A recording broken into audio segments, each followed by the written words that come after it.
സുഹൃത്തുക്കളെ എല്ലാവർക്കും നമ്മുടെ പുതിയ സ്വാഗതം. ഇന്ന് ഞാൻ ഈ ഒരു വീഡിയോ ഇട്ട് വരാനുണ്ടായ പ്രധാന കാരണം എന്തെന്ന് വെച്ച് കഴിഞ്ഞാൽ നമ്മൾ ഈ കഴിഞ്ഞ ദിവസങ്ങളിലെല്ലാം തുടർച്ചയായിട്ട് ചർച്ച ചെയ്തൊരു വിഷയമുണ്ടായിരുന്നു. ഏത് വിഷയമാണ്? കരൂരിലുണ്ടായ ലോകത്തിലെ ഏറ്റവും വലിയ ആൾക്കൂട്ട ദുരന്തമായിട്ടുള്ള വിജയ് വന്നതിന് ശേഷം നടന്നൊരു സംഭവ വികാസങ്ങളെ പറ്റി അല്ലേ. അപ്പോൾ അതിൽ ആരാണ് ഇരയെന്നും ഈ പാവം പിടിച്ച ജനങ്ങളെയും കുഞ്ഞുങ്ങളെയും എല്ലാം ആയുധമാക്കി മുന്നിലേക്ക് കളിച്ചതെന്നും എല്ലാം നമ്മൾ ചർച്ച ചെയ്യുകയുണ്ടായി.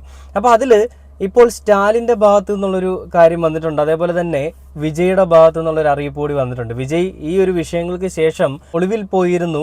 വിജയ് AC റൂമിൽ കയറി ഡോർ അടച്ചിരിക്കുകയായിരുന്നു.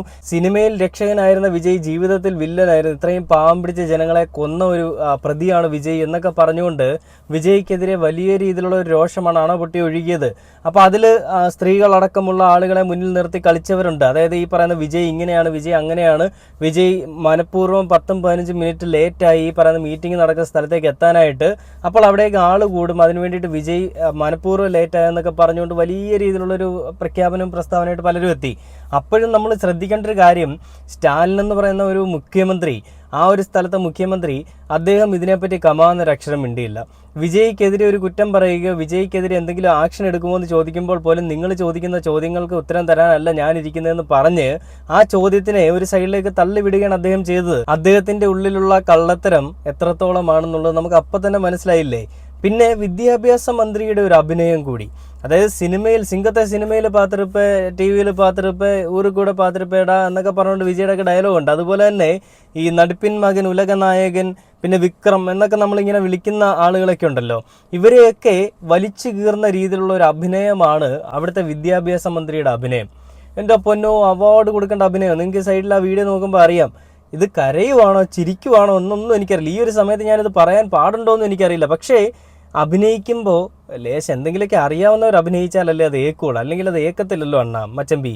അപ്പോൾ അതുകൊണ്ട് ഞാൻ ഇതിനൊരു വിവാദപരമായിട്ടുള്ള പരാമർശമായിട്ട് ഞാൻ പറയുന്നില്ല. പക്ഷേ എവിടേക്കോ എന്തൊക്കെയോ ഒരു കള്ളത്തരം മണക്കുന്നില്ലേ എന്നെനിക്കൊരു ചോദ്യം എൻ്റെ മനസ്സിൽ വന്നു. അതുകൊണ്ടാണ് ഈ ഒരു വീഡിയോ ഞാൻ ചെയ്യുന്നത്. അപ്പോൾ ഇതിൽ വിജയ് ഒളിവിൽ പോയി, വിജയ് വലിയ രീതിയിലുള്ള കള്ളത്തരങ്ങൾ കാണിക്കുന്നു. വിജയ് മനഃപൂർവ്വം ഈ പ്രശ്നം ഉണ്ടാക്കാനായിട്ട് ആളെ കൂട്ടിയതാണെന്ന് FIR വരിക, അല്ലെ FIRൽ വിജയെപ്പറ്റി അങ്ങനെയാണ് ഇവർ എഴുതി ചേർത്തിരിക്കുന്നത്. പരസ്യമായിട്ടല്ല പ്രത്യക്ഷത്തിൽ വിജയെപ്പറ്റി ഒന്നും പറയുന്നില്ലെങ്കിലും പരോക്ഷമായി വിജയ്ക്കെതിരെ വലിയ രീതിയിലുള്ളൊരു പ്രഖ്യാപനങ്ങളും വിജയ്ക്കെതിരെ വലിയ രീതിയിലുള്ളൊരു തെറ്റിദ്ധാരണകളും ഒക്കെയാണ് ഇവർ പരത്തിക്കൊണ്ടിരിക്കുന്നത്. ആരാണ്? DMK പാർട്ടിയിലുള്ള ആളുകൾ. ഞാനൊരു TVKയുടെ ഒരു DMKയുടെ ഒരാളുടെ ഒരു അടിമയോ ഒരു പാർട്ടിയുടെയും അണ്ടറിൽ ഞാൻ നിൽക്കുന്ന ഒരാളല്ല. പക്ഷേ നല്ലത് കണ്ടു കഴിഞ്ഞാൽ നല്ലതെന്നും പറയണം, തെറ്റ് ആരുടെ ഭാഗത്താണെങ്കിൽ തെറ്റാണെന്ന് തന്നെ പറയണം. ഇനി ഇത് പറഞ്ഞതിനെതിരെ നമുക്കെതിരെ എന്തെങ്കിലുമൊക്കെ വരാം, എന്നാലും കുഴപ്പമില്ല, ഉള്ളതുപോലെ പറയാന്നുള്ളതല്ലേ നമ്മുടെ ഒരു അജണ്ട എന്ന് പറയുന്നത്. അപ്പോൾ ഇതിൽ മൻസൂർ അലിഖാന്റെ ഒരു വീഡിയോ ഞാൻ കാണാനിടയുണ്ടായി. മൻസൂർ അലിഖാനെ വിളിച്ചിട്ട് ഇന്റർവ്യൂവിന് ഈ പറയുന്ന മാധ്യമ പ്രവർത്തകർ ചോദ്യം ചോദിക്കുന്നുണ്ട്. അതായത് വിജയുടെ ഭാഗത്തെ തെറ്റാണോ, വിജയെ അറസ്റ്റ് ചെയ്യുമോ എന്നൊക്കെ ചോദിക്കുമ്പോൾ അദ്ദേഹം എപ്പോഴും തണ്ണിയിലാണെന്നാണ് തോന്നുന്നത്. അദ്ദേഹം ആ ഒരു ബോധമില്ലാതിരിക്കുമ്പോഴും അദ്ദേഹം വിജയെ പറ്റി പറഞ്ഞൊരു കാര്യമുണ്ട്. അല്ലെങ്കിൽ വിജയ് എന്ന് പറയുന്ന വ്യക്തി അവിടെ ഒരു പാർട്ടി പ്രതിനിധിയായിട്ട് നിൽക്കുമ്പോൾ അതിനെന്താണ് ഉണ്ടാവാൻ പോകുന്നതെന്നും അതിനെതിരെ ആരാണ് കളിച്ചതെന്നും അയാൾ പറയാതെ തന്നെ എടുത്ത് മുന്നിലേക്ക് വെക്കുന്നൊരു കാര്യമുണ്ട്. അപ്പോൾ നമുക്ക് ആ ഒരു ഇന്റർവ്യൂവിൽ അല്ലെങ്കിൽ ആ ഒരു വീഡിയോയിൽ എന്താണ് വന്നിരിക്കുന്നത് കണ്ടു നോക്കിയിട്ട് നമുക്ക് നേരെ സ്റ്റാലിൻ എന്താണ് പറയാനുള്ളത് കേട്ട് നോക്കാം. 4 லட்சம் பேர் கூடுறான்னு தெரியுது இல்லையா? அப்படியே முட்டுச்சந்துக்குள்ள அனுப்புறீங்க. பயங்கரமாக பள்ளம் தோண்டி வச்சுட்டு 500 குண்டர்களுக்கு மேலே பயங்கரமான ரவுடிகளை எத்தனை கத்தி குத்து பண்ணான்னு தெரியல. நான் சொல்லலை, இந்த மக்கள் சொல்லிட்டு இருக்காங்க, வந்துட்டு இருக்கு. பார்த்தீங்களா இல்லையா? இப்போ பயங்கரமான ரவுடி ராஜ்யம். எவனை உள்ள அன்னைக்கே உடனே போஸ்ட்மார்ட்டம் பண்ணி உடனே போச்சு முடிச்சாச்சு. ஏன்டா அப்படி வச்சிருந்தா எங்கே குத்துப்பட்டிருக்கு, என்னென்ன நடந்திருக்குன்னு தெரிஞ்சிடும். Shame on this politics. அப்புறம் என்ன என்னையும் பார்க்க வந்தது?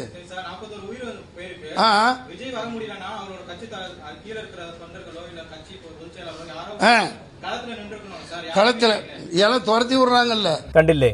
ഇതിൽ അദ്ദേഹം പറയുന്നത് ഇവർക്ക് എവിടെയെങ്കിലും കത്തിക്കുത്തുകൾ ഏറ്റിട്ടുണ്ടോ, ഇവരുടെ ശരീരത്തിൽ എന്തെങ്കിലും മറ്റുള്ള മർദ്ദിച്ച പാടുകളുണ്ടോ എന്ന് അറിയണമെന്നുണ്ടെങ്കിൽ ഇവരുടെ ശരീരം നമുക്ക് പോസ്റ്റ്മോർട്ടം ചെയ്യപ്പെടണം.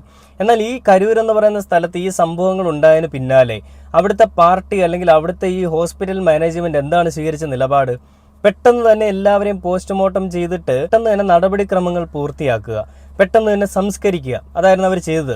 സംസ്കാരശൂന്യരായിട്ടുള്ള ആളുകളാണ് ഈ പറയുന്ന തമിഴ്നാട്ടിലുള്ളതെന്ന് ഇവരുടെ ഉള്ളിലുള്ള ബോധമുള്ളത് കൊണ്ട് തന്നെയും ഇവർ പെട്ടെന്ന് തന്നെ പരിപാടികൾ ചെയ്ത് മറ്റുള്ളവരുടെ കണ്ണിൽ പൊടിയിടാനായിട്ട് വിജയെ കുറ്റവാളിയാക്കിക്കൊണ്ട് തന്നെ, എന്നാൽ പുറമെ പറയുന്നില്ല വിജയ് കുറ്റവാളിയാണെന്നുള്ളത്, എന്നാൽ ഉള്ളിൽ ഉണ്ട് വിജയ് കുറ്റവാളിയാണെന്ന്.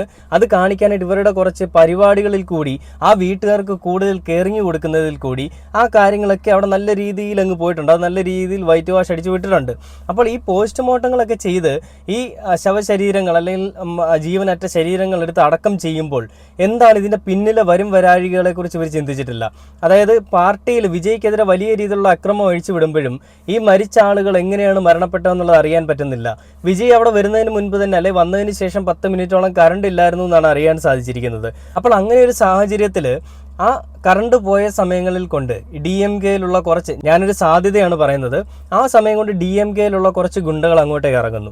TVK-യിലുള്ള ആളുകൾ ഇത്രയും വിജയെ നോക്കി തന്നെ, വിജയുടെ നേരെ മുഖം നോക്കിക്കൊണ്ട് തന്നെ നിൽക്കുന്നു. ആ സമയത്ത് ഇറങ്ങിയിട്ടുള്ള DMK പാർട്ടിയെ ആരും അറിയുന്നില്ല. ഈ DMK പാർട്ടിയിലുള്ള ഗുണ്ടകൾ അവിടെ നിൽക്കുന്ന 1-2 പേരെ അടിക്കുന്നു. അത് കണ്ടിട്ട് കൂട്ടത്തിലുള്ള ആളുകൾ ചിതറിപ്പാഞ്ഞ് ഓടുമ്പോൾ അങ്ങോട്ടും ഇങ്ങോട്ടും ചവിട്ടും മുന്തും തള്ളും ഉണ്ടായിട്ട് അവരൊക്കെ മരണപ്പെടുന്നു. ഒരു പക്ഷേ ഇവരെയൊക്കെ ചവിട്ടി അരച്ച് കൊല്ലാൻ വേണ്ടിയിട്ട് ഇറങ്ങിയിട്ടുള്ള 50 പേര് ഇറങ്ങിയാൽ മതി. 500 ആളുകളുടെ കൂട്ടത്തിൽ 50 പേര് ഇറങ്ങിയാൽ ഇവന്മാർ ഏത് പാർട്ടി ആരെന്ന് ആർക്കറിയാം? ഒന്നും അറിയില്ല.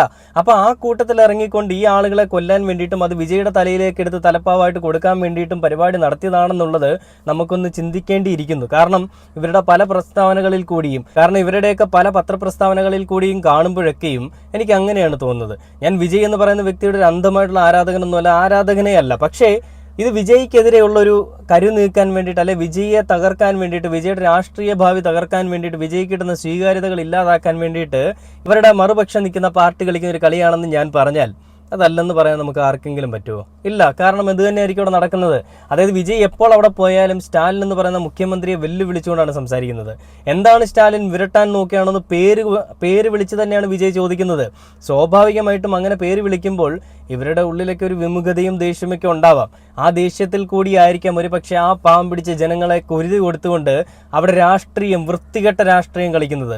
എന്ത് തന്നെയാണെങ്കിലും ഇത് നമുക്ക് എന്തായാലും വരും ദിവസങ്ങളിൽ അറിയാം എന്താണ് അവിടെ സംഭവിച്ചതെന്നുള്ളത്. ഈ സൈഡിൽ നിങ്ങൾക്ക് ഓരോ വീഡിയോ നോക്കുമ്പോൾ അറിയാൻ പറ്റും. നമുക്ക് ഞാൻ പറഞ്ഞില്ല, വിദ്യാഭ്യാസ മന്ത്രിയുടെ ആ ഒരു അഭിനയം അല്ലെങ്കിൽ ആ ഒരു വിഷമം, ആ വിതുമ്പുന്ന മുഖം നമുക്കൊന്ന് കണ്ടു നോക്കിയാലോ.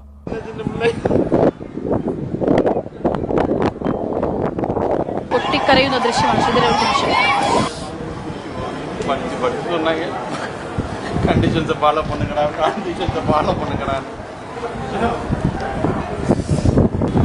ആശുപത്രിയിൽ നിന്നുള്ള ദൃശ്യമാണ്. വിദ്യാഭ്യാസ മന്ത്രി അൻപിൽ മഹേഷ് മരിച്ച ആളുകളുടെ കുടുംബാംഗങ്ങളുമായി സംസാരിക്കവേ അദ്ദേഹം പൊട്ടിക്കരയുന്ന ദൃശ്യമാണ് നമ്മൾ ഈ കാണുന്നത്. എന്തോ ഇതങ്ങോട്ട് കണ്ടിട്ട് അങ്ങോട്ട് ദഹിക്കുന്നില്ല. ഒരു പക്ഷെ അദ്ദേഹത്തിൻ്റെ വിഷമമായിരിക്കാം, ഞാൻ അതിന് കുറ്റം പറയുന്നില്ല. എന്തു തന്നെ ആണെങ്കിലും ഒരു സാമാന്യ കോമൺ സെൻസ് ഒക്കെ വേണ്ടേ? ഏതൊരു രാഷ്ട്രീയ പാർട്ടിയാണെങ്കിലും, TVK ആണെങ്കിലും DMK ആണെങ്കിലും അവിടെ നടന്നത് എന്താണെന്നുള്ളത് കണ്ടുപിടിക്കേണ്ടതിന് പകരം അങ്ങോട്ടും ഇങ്ങോട്ടും രണ്ടുപേരും പറയുന്നില്ല. അതായത് TVK പറയുന്നില്ല DMK ആണെന്നും, DMK പറയുന്നില്ല TVK ആണെന്നും. എന്നാൽ ഇവിടെ ആരാണ് ഈ പ്രശ്നങ്ങൾ ഉണ്ടാക്കിയത്? അവരങ്ങേറ്റം ആരാധിക്കുന്ന വിജയ് എന്ന് പറയുന്ന ഒരു വലിയ മഹാനടനെ കണ്ടിട്ട് ഒരു ആത്മനിർവൃതി അണയാനായിട്ട് വന്ന ആളുകൾ എങ്ങനെയാണ് ക്ഷമയോടുകൂടി നിന്നിരുന്ന ആളുകൾ എങ്ങനെയാണ് പെട്ടെന്ന് അക്ഷമരാകുകയും പിന്നീട് എങ്ങനെയാണ് വലിയൊരു ദുരന്തത്തിലേക്ക് അത് കലാശിക്കുകയും ചെയ്തതെന്നുള്ളത് നമ്മൾ ചിന്തിക്കേണ്ടിയിരിക്കുന്നു. ഇതിൽ ചില ആളുകൾ പറയുന്നത്, DMK-യുടെ ചില ആളുകൾ പറയുന്നത്, വിജയ് വെള്ളം എടുത്ത് അങ്ങോട്ട് എറിഞ്ഞു കൊടുത്തപ്പോൾ, മാപ്രകളും പറയുന്നതാണ് കേട്ടോ, വിജയ് വെള്ളം എടുത്ത് എറിഞ്ഞു കൊടുത്തപ്പോൾ വിജയുടെ കയ്യിൽ നിന്ന് ആ വെള്ളം തീർത്ഥം പോലെ വാങ്ങാനായിട്ട് പ്രവാഹമുണ്ടായത്രേ, ജനപ്രവാഹമുണ്ടായത്രേ. ആ ജനപ്രവാഹത്തിൽ കൂടിയായിരിക്കണം ഒരു പക്ഷേ ഈ വലിയ ദുരന്തം, ലോകത്തെ നടുക്കിയ വലിയ ദുരന്തം സംഭവിച്ചതെന്നാണ് പറയുന്നത്. ഈ സൈഡിൽ നിങ്ങൾക്ക് വീഡിയോ കാണാൻ പറ്റും. ആ ദുരന്തം നടന്ന സ്ഥലങ്ങളിലേക്ക് ഓരോരുത്തർ ആളുകളുടെ ചെരുപ്പുകളും ഒക്കെ കൂട്ടിയിട്ടിരിക്കുന്നതാണ്. അതായത് അവിടെ എത്രയും വലിയ പ്രശ്നങ്ങൾ ഉണ്ടായിട്ടുണ്ട്. ഒരു പ്രഷർ വരാതെ ഒരിക്കലും അവിടെ ഇങ്ങനൊരു സംഭവം ഉണ്ടാവില്ല. സ്വാഭാവികമായിട്ട് ഒരു പരിപാടി കാണാൻ വന്നിരിക്കുന്ന ജനങ്ങൾ അവരെങ്ങനെയാണ് പെട്ടെന്ന് അക്ഷമരാകുന്നതെന്നും അവരെന്തുകൊണ്ട് ഈ രീതിയിൽ പരിഭ്രാന്തി പിടിച്ച് അങ്ങോട്ടും ഇങ്ങോട്ടും തള്ളുണ്ടാക്കി ഓടിയെന്നുമുള്ളത് നമ്മൾ ഇനിയൊന്ന് ചിന്തിക്കേണ്ടിയിരിക്കുന്നു. ഇപ്പം മൻസൂർ അലിഖാൻ പറഞ്ഞതുപോലെ കത്തിക്കുത്തോ എന്തെങ്കിലുമൊക്കെ അവരുടെ ശരീരഭാഗങ്ങൾ അല്ലെ ശരീരത്തുണ്ടായിട്ടുണ്ടോ ഇല്ലെന്ന് അറിയണമെന്നുണ്ടെങ്കിൽ ഈ സംസ്കാര ചടങ്ങുകൾക്ക് മുൻപേ അത് ടെസ്റ്റ് ചെയ്യണം. എന്നാൽ ഇവിടെ എന്താണ് നടന്നത്? പെട്ടെന്ന് തന്നെ എടി പിടി എന്ന് പറഞ്ഞുകൊണ്ട് തന്നെ സംസ്കാര ചടങ്ങുകളും പോസ്റ്റ്മോർട്ടം എല്ലാം കഴിഞ്ഞിരിക്കുകയാണ്. അപ്പം ഞാൻ നേരത്തെ പറഞ്ഞ പോലെ തന്നെ ഈ പ്രശ്നങ്ങളിലൊക്കെ നമ്മുടെ സ്റ്റാലിൻ, മുഖ്യമന്ത്രി സ്റ്റാലിൻ ഒരു പ്രസ്താവനയായിട്ട് വന്നിട്ടുണ്ട്. അത് നമുക്ക് കണ്ടു നോക്കിയിട്ട് ബാക്കി വീഡിയോയിലേക്ക് പോവാം. കരൂരിൽ നടന്നത് പെരും തുയരം, കൊടും തുയരം, இதுவரை நடக்காத துயரம், இனி நடக்கக்கூடாத துயரம். மருத்துவமனைக்கு நான் நேரில் போய் பார்த்த காட்சிகள் இன்னும் என் கண்ணை விட்டு அகலல. கனத்த மனநிலையிலையும் துயரத்திலும் தான் இன்னும் இருக்கேன். செய்தி கிடைச்சதும் மாவட்ட நிர்வாகத்தை முடுக்கிவிட்டு எல்லா உத்தரவுகளையும் பிறப்பிச்ச பின்னாலும் என்னால வீட்டில் இருக்க முடியல. உடனே அன்னைக்கு நைட்டே கரூருக்கு போனேன். குழந்தைகள், பெண்கள்னு 41 உயிர்களை நாம் இழந்திருக்கிறோம். இறந்து போனவங்க குடும்பத்துக்கு தலா 10 லட்சம் ரூபாய் அறிவிச்சு அதை உடனடியாக வழங்கிட்டு இருக்கோம். ஹாஸ்பிட்டலில் சிகிச்சை பெற்று வர்றவங்களுக்கு அரசு சார்பில் முழு சிகிச்சையை வழங்கி வரோம். நடந்த சம்பவங்களுக்கான முழுமையான உண்மையான காரணத்தை ஆராய முன்னாள் நீதியரசர் அருணா ஜெகதீசன் அவர்கள் தலைமையில் ஒரு நபர் விசாரணை ஆணையம் அமைக்கப்பட்டிருக்கு. ஆணையத்தோட அறிக்கை அடிப்படையில் அரசோட அடுத்த கட்ட நடவடிக்கையில் இருக்கும்னு உறுதியளிக்கிறேன். இதற்கிடையே சோசியல் மீடியாவில் சிலர் பரப்புற வதந்திகளையும் பொய் செய்திகளையும் பார்த்துட்டு தான் இருக்கேன். எந்த ஒரு அரசியல் கட்சி தலைவரும் தன்னோட தொண்டர்களும் அப்பாவி பொதுமக்களும் இறக்கிறத எப்பொழுதும் விரும்ப மாட்டாங்க. இந்த சம்பவத்தில் உயிரிழந்தவங்க எந்த கட்சி சார்ந்தவர்களாக இருந்தாலும் என்னை பொறுத்த வரைக்கும் அவங்க நம்மளோட தமிழ் உறவுகள். எனவே சோகமும் துயரமும் சூழ்ந்திருக்கக்கூடிய இந்த நிலையில் பொறுப்பற்ற முறையில் விஷமத்தனமான செய்திகளை തകർക്കണമെന്ന് കേട്ടു. അല്ലയോ സ്റ്റാലിൻ അവർകളെ, എന്തുകൊണ്ടാണ് നിങ്ങൾ ഈ പറയുന്ന സത്യം പുറത്തു കൊണ്ടുവരാനായിട്ട് ഞങ്ങൾ ശ്രമിക്കുമെന്ന് പറയുന്നതല്ലാതെ ആ സംസ്കാര ചടങ്ങുകൾ അല്ലെങ്കിൽ പോസ്റ്റ്മോർട്ടം നടത്തിയ സമയത്ത് ഇത് അന്വേഷിക്കാഞ്ഞത്? എങ്ങനെയാണ് ഇവരുടെ മരണകാരണം എന്നുള്ളത്? എന്താ അവരുടെ ശരീരത്തിൽ അത് കാണാൻ പറ്റില്ലായിരുന്നോ? എന്തിനാണ് ഈ അഭിനയം? എന്തിനാണ് ഈ നാടകം? പാവം പിടിച്ച ജനങ്ങളെ കുരുതിക്ക് കൊടുത്തുകൊണ്ട് വേണമായിരുന്നോ നിങ്ങളുടെ രാഷ്ട്രീയം അല്ലെങ്കിൽ നിങ്ങളുടെ ഒരു ഇരിപ്പിടം ഉറപ്പിക്കാൻ വേണ്ടിയിട്ട്?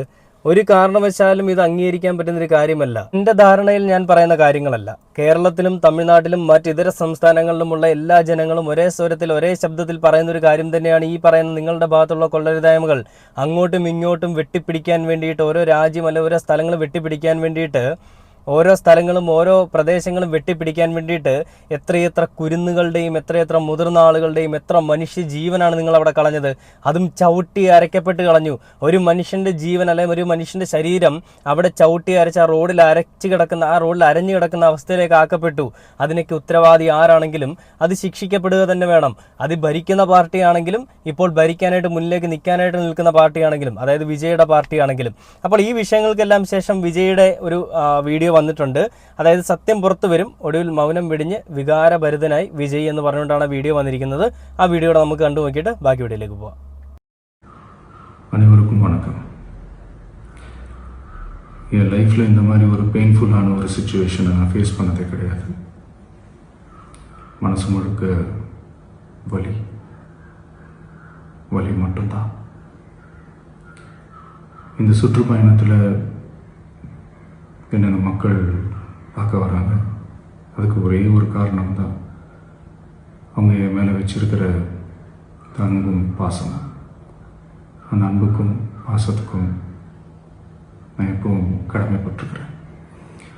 அதனால தான் இந்த சுற்றுப்பயணத்தில் மற்ற எல்லா விஷயங்களையும் தாண்டி மக்களுடைய சேஃப்டி, அதில் எந்த காம்ப்ரமைஸும் பண்ணிடக்கூடாதுன்றதுக்காக தான் அது என் மனசில் ரொம்ப ஆழமாக இருக்கும் அந்த எண்ணம். அதனால தான் இந்த அரசியல் காரணங்கள் எல்லாத்தையும் தவிர்த்துட்டு ஒதுக்கி வச்சுட்டு மக்களுடைய சேஃப்டி மட்டும் மைண்டில் வச்சுக்கிட்டு அதுக்கான இடங்களை சூஸ் பண்ணுறது, அதுக்கான இடங்களை பார்த்து பெர்மிஷன் கேட்குறது, போலீஸ் டிபார்ட்மெண்ட்டில் அதை ரிக்வெஸ்ட் பண்ணி கேட்போம். ஆனால் நடக்கக்கூடாதது நடந்துருச்சு. நானும் மனுஷன் தானே. அந்த நேரத்தில் அத்தனை பேர் பாதிக்கப்பட்டு இருக்கும்போது எப்படி அந்த ஊரை விட்டுட்டு என்னால் கிளம்பி வர முடியும்?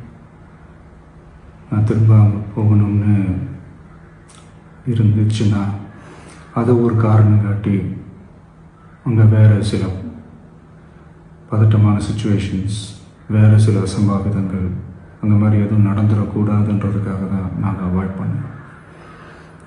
இந்த நேரத்தில் சொந்தங்களை இழந்து தவிக்கிற அத்தனை குடும்பங்களுக்கும் என்னுடைய ஆழ்ந்த இரங்கலை தெரிவிச்சுக்கிறேன். எனக்கு தெரியும் என்ன சொன்னாலும் இது ஈடே ஆகாதுன்னு எனக்கு தெரியும். ஹாஸ்பிட்டலில் ட்ரீட் பண்ணிகிட்ருக்கிற எல்லாருமே சீக்கிரமாக க்யூர் ஆகி வரணுன்றதை இந்த நேரத்தில் நான் வேண்டிக்கிறேன். கூடிய சீக்கிரமே உங்கள் எல்லாரையும் நான் சந்திக்கிறேன். இந்த நேரத்தில் எங்களுடைய வலிகளை, எங்களுடைய நிலைமையை புரிஞ்சுக்கிட்டு எங்களுக்காக பேசின அரசியல் கட்சிகளை சார்ந்த நண்பர்கள், தலைவர்கள் அனைவருக்கும் என்னுடைய நன்றியை தெரிவிச்சுக்கிறேன். கிட்டத்தட்ட ஒரு 5 மாவட்டத்துக்கு பிரச்சாரத்துக்கு போனோம். இந்த மாதிரி எதுவுமே நடக்கல. ஆனால் கரூரில் மட்டும் ஏன் எப்படி நடக்குது, எப்படி நடக்குது? மக்களுக்கு எல்லா உண்மையும் தெரியும். மக்கள் எல்லாத்தையும் பார்த்துக்கிட்டு இருக்கிறாங்க. കണ്ടില്ലേ, ഇതിൽ വിജയ് പറയുന്നത് CM സാർ കുറ്റം എനിക്ക് മേൽ വെച്ചോളൂ, പാർട്ടി പ്രവർത്തകരെ വേട്ടയാടരുത് എന്ന് പറഞ്ഞുകൊണ്ടാണ് അദ്ദേഹം പറയുന്നത്. ഇതുപോലെ ഒരു പ്രോഗ്രാം വെക്കുമ്പോൾ ഞാൻ പലതവണയും പോലീസുകാരോടും പലരോടും ചോദിച്ചതാണ്, സ്ഥലം വേണം, ഇങ്ങനെയുള്ള സുരക്ഷാ പ്രശ്നങ്ങൾ ചൂണ്ടിക്കാട്ടിക്കൊണ്ട് ചോദിച്ചതാണ്. എന്നാൽ ഒന്നുപോലും തന്നെ തരാനായിട്ട് ആരും തയ്യാറാകാത്തതിൻ്റെ ഫലമായിട്ടാണ് ഇത്രയും വലിയൊരു വിപത്ത് അവിടെ ഉണ്ടായിരിക്കുന്നതെന്നാണ് വിജയ് പറയുന്നത്. എന്നാൽ വിജയ് അപ്പോഴും ആരെയും കുറ്റപ്പെടുത്തുന്നില്ല. ആ വിജയ് അതിനു മുൻപ് പറഞ്ഞൊരു കാര്യം നമുക്കൊന്ന് കേട്ട് നോക്കിയാലോ. വിജയ് ഇതിൽ പറയുന്നുണ്ട്, ഇങ്ങനെയൊരു പ്രശ്നം വരുന്നതിന് മുൻകൂട്ടി കണ്ടുകൊണ്ട് തന്നെ ഈ വരുന്ന ജനങ്ങളുടെ ക്ഷേമത്തിനും ഐശ്വര്യത്തിനും വേണ്ടിയിട്ട്, അല്ലെങ്കിൽ അവരുടെ സുഗമമായിട്ടുള്ള ഒരു കാഴ്ച കാണാൻ വേണ്ടിയിട്ടും ഇങ്ങനെ ഒരു റാലി നടത്തുന്ന ഒരു സ്ഥലം അതൊരു പൊതുസ്ഥലമല്ല, അതിനു വേണ്ടിയിട്ടുള്ള സ്റ്റേജ് തരണമെന്ന് മുഖ്യമന്ത്രിയോടും പോലീസുകാരോടും പറഞ്ഞു കാണത്രേ. എന്നിട്ട് ഒരാൾ പോലും ഒന്നും തരാത്തത് കൊണ്ടാണ് ഈ വലിയ വിപത്തുണ്ടായെന്നാണ് വിജയ് പറയുന്നത്. എന്നാലും വിജയ് ആരുടെയും കുറ്റം പറയുന്നില്ല. അപ്പോൾ നമുക്ക് ആ ഒരു വിജയ് ഇതിനു മുൻപ് പല സ്ഥലങ്ങളിലും, അതായത് ഈ കരൂരിൽ മാത്രമല്ല തമിഴ്നാട്ടിലെ പല ഏരിയകളിലും വിജയ് ഇതുപോലെ റാലി നടത്തിയിട്ടുണ്ട്. അവിടെ എല്ലാം വെച്ച് വിജയ് പറയുന്നത്, സ്റ്റാലിൻ എന്താണ് നിങ്ങൾ കാണിക്കുന്നത്, നിങ്ങൾ കറണ്ട് കട്ട് ചെയ്താൽ ഞാൻ ഓടിപ്പോന്ന് വിചാരിച്ചോ, ബസ്സിനുള്ളിൽ തന്നെ നിന്നാൽ മതി എന്നാണ് നിങ്ങളുടെ ധാർഷ്ട്യം എന്നൊക്കെ ചോദിച്ചുകൊണ്ട് വിജയ് പല രീതിയിലുള്ള കാര്യങ്ങൾ ചെയ്തു. അതെല്ലാം അവരെ ചൊടിപ്പിച്ചിട്ടുണ്ടാവും അല്ലേ. അപ്പം നമുക്ക് വിജയ് എന്താണ് അതിന് പറഞ്ഞതെന്നുള്ളത് നമുക്ക് കേട്ട് നോക്കാം. അത് കേട്ടിട്ട് നമുക്ക് ബാക്കി വീഡിയോയിലേക്ക് വരാം. ஆனா நீங்க என்ன பண்றீங்க, அந்த இடத்தையெல்லாம் விட்டுட்டு நெருக்கடியோட, மக்கள் நெருக்கடியோட எங்கெல்லாம் நிப்பாங்களோ அந்த இடமா பார்த்து செலக்ட் பண்ணி தரீங்க. உங்க எண்ணம் தான் என்ன சார்? വിജയ് തന്നെ കഴിഞ്ഞ കുറച്ച് ദിവസങ്ങൾക്ക് മുൻപ് ഈ 17-ാം തീയതി സെപ്റ്റംബർ 17-ന് വിജയ് നടത്തിയ ഇതേപോലെ ഒരു റാലിയിൽ വിജയ് പറഞ്ഞ കാര്യം TVK പ്രവർത്തകരോട് അദ്ദേഹം പറഞ്ഞത്, ജനങ്ങൾക്ക് ഒത്തുകൂടാനും സ്ഥലം ആവശ്യപ്പെട്ടിട്ട് സർക്കാർ നൽകിയില്ല എന്നാണ് വിജയ് മുൻപ് തന്നെ ഒരു ആരോപണം ഉന്നയിച്ചത്. വലിയ മൈതാനം ചോദിക്കുമ്പോൾ ഇടുങ്ങിയ സ്ഥലമാണ് നൽകുന്നത്. അതിപ്പോൾ കരൂരിലും സംഭവിച്ചതാണ്. വലിയ തോതിൽ ആളുകൾക്ക് പങ്കെടുക്കാവുന്ന ഗ്രൗണ്ട് അവിടെ ഉണ്ടായിട്ടാണ് ഈ റോഡ് അനുവദിച്ചത് എന്നതാണ്. അപ്പോൾ ഇതൊരു കരുതിക്കുട്ടി തന്റെ റാലികളെ പ്രതിസന്ധിയിലാക്കാൻ സർക്കാരിന്റെ ഭാഗത്തുനിന്ന് ശ്രമങ്ങൾ ഉണ്ട് എന്ന് വിജയ് നേരത്തെ പറഞ്ഞിരുന്നു. ആ പ്രതികരണം കേൾക്കാം. என்ன நாங்க பெருசா கேட்டுட்டோம், மக்கள் நிம்மதியா ஃப்ரீயா நின்னு பாக்குறதுக்கு ஒரு இடம், அதை நாங்க தேர்வு செஞ்சு அதுக்கு பர்மிஷன் கேட்கிறோம். ஆனா நீங்க என்ன பண்றீங்க? കണ്ടില്ലേ, ഇതാണ് അവിടെ സംഭവിച്ചിരിക്കുന്നത്. അപ്പൊ ഇതിലെന്താണ് ശരിക്കും നടന്നിരിക്കുന്നത് എന്നുള്ളത് നമുക്കിത് കാണുമ്പോൾ തന്നെ അറിയാം. ഇത് വിജയുടെ ഭാഗത്താണ് തെറ്റെന്നുള്ളതും ഇതിന് DMKയുടെ ഭാഗത്ത്, സ്റ്റാലിന്റെ ഭാഗത്താണ് തെറ്റെന്നുള്ളതും എന്തായാലും പെട്ടെന്ന് തന്നെ തെളിയട്ടെ. അവിടെ വീണിട്ടുള്ള ഓരോ ജീവനും അതിനുള്ള മറുപടിയായിട്ട് ഇത് ചെയ്തവന്മാരെ നിയമത്തിന് മുൻപിൽ കൊണ്ടുവരാൻ സാധിക്കട്ടെ എന്ന് പറഞ്ഞുകൊണ്ട് ഈ ഒരു വീഡിയോയുടെ അവസാനിക്കുകയാണ്.